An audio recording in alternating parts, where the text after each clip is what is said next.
as you experiment with the progressive differentiation of yourself. Yeah? Okay. I answer only one of your questions. Yeah, okay, please. Faculty intervention. Okay, Paul. Okay, Manuel, as usual, it was a great discussion. I'm really intrigued with Deleuze is one of the few European philosophers to give this idea of pan-humanism. You look at Hegel, you look at Kant, you look at all these guys. They're so stuck in what I like to call the European perceptual architecture that they've been conditioned and grown up in. They've been, Immanuel Kant's idea of the universal subject, or Hegel's description of world history as a kind of European progressive narrative. Actually, tonight I felt like you almost bridged the gap between what I view as a lot of Eastern philosophies. If you look at Buddhism, you look at D.T. Suzuki, the idea of the self and the subject, and these kinds of Buddhist and also almost Hindu, ideas of uncertainty of the subject. Would you think, I'd say Deleuze is kind of a post-rational philosopher. What do you think? Yes, to the extent that rationality is based on logic, and logic is based on the general and the particular. So if he rejects the general and the particular to go to the universal singular and the individual singular, he's rejecting logic. And therefore he's rejecting the idea that there is a faculty of reason that's unique. He would see the psyche as full of skills. The skills necessary to change yourself and the skills necessary to return late at night to be able to get a good sleep. He mentions, of course, Zen Buddhism in 1,000 Plateaus, and of course he would agree. I mean, I am much more skeptical of Eastern philosophies, not because of themselves, but because of what the 60s did with them. I mean, as a 70s person, I hate hippies. It's like, you were not in the summer of love. No, I wasn't. Who cares? I'm sorry, the 60s But person. you could have been there. And so they made this kind of elaborate mysticism out of it, and so we need to rescue them now in a more mathematical, more formal, more serious way, and show the validity of it. But skeptical as I am, I know that someone that practices yoga samadhi, you plug electrodes in his head, and when he says, I am reaching right now this state, you can see the encephalogram going wild. I mean, that's evidence that these guys are changing their brains with techniques. And that is one of the techniques or one of the skills needed to progressively differentiate yourself. How do you change it? Our brain is a computer that comes without a manual. We don't know how many computing modes it has.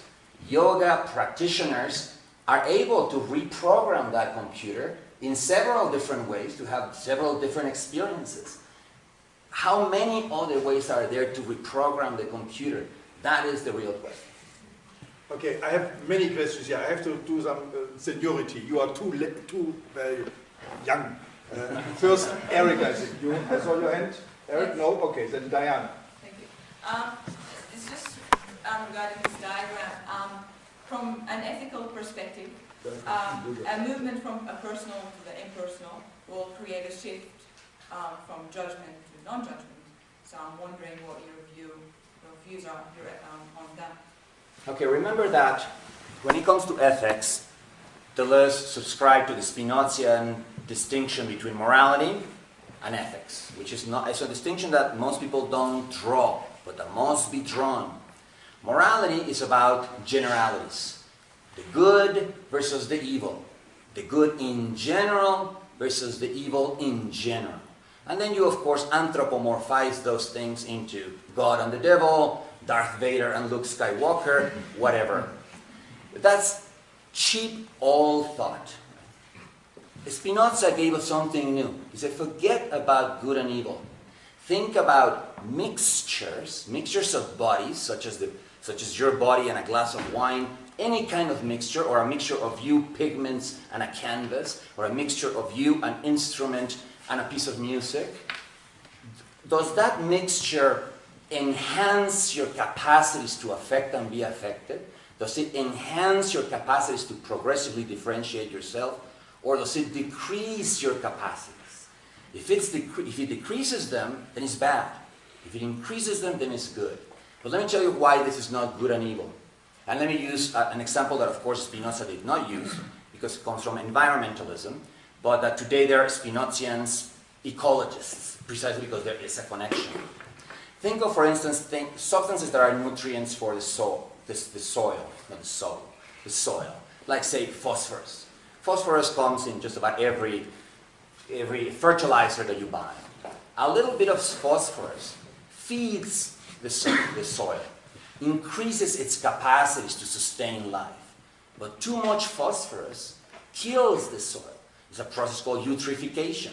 People who add fertilizer like crazy, water washes it out, down river, some other poor guy's farm gets all the phosphorus, and the phosphorus actually poisons the soil.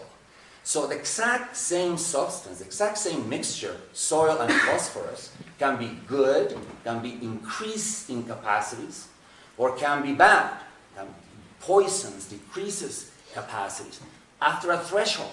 So it's not a matter of two essences that have to each other the relationship of opposition. It's a matter of intensive critical thresholds beyond which something is bad, below which something is good. So having said that, imagine living your life in such a way so as to maximize your capacities to be affected by things. For instance, there are people who see a sunset, and they don't see a sunset anymore. They just see an orange glowing ball that, oh my God, how ridiculous, how corny. They have lost their capacity to be affected by a sunset. That's a loss. It's an ethical loss, because the joy of your life or your daily living has decreased. If you can, for instance, this is one reason why people should learn to taste wine.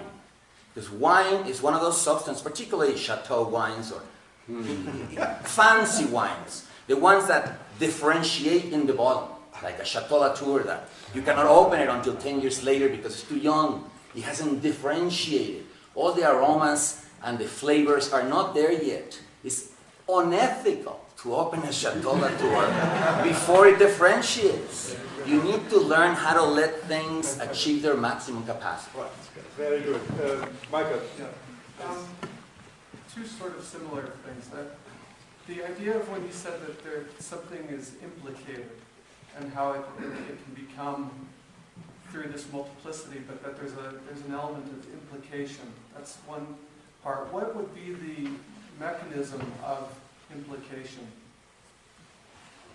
And then also, what would be the movement toward the attractor, in the sense of, I know that it's not a law, but it's somehow or another out of the multiplicity of possibilities, it is deterministic to a certain extent. So both of those feel a little bit deterministic. Meaning the implication. What is the... Well, the notion of implication is going to be tough for me to explain it to you right now in any way that's going to satisfy you, but think about it this way. Another famous mathematician called Felix Klein, I've been mentioning all my heroes tonight, and all of them are German, right? For some bizarre reason. There's not a single Mexican. Jesus Christ. There's something wrong with this. Felix Klein, who you might know because he's the three-dimensional version of the Mobius strip.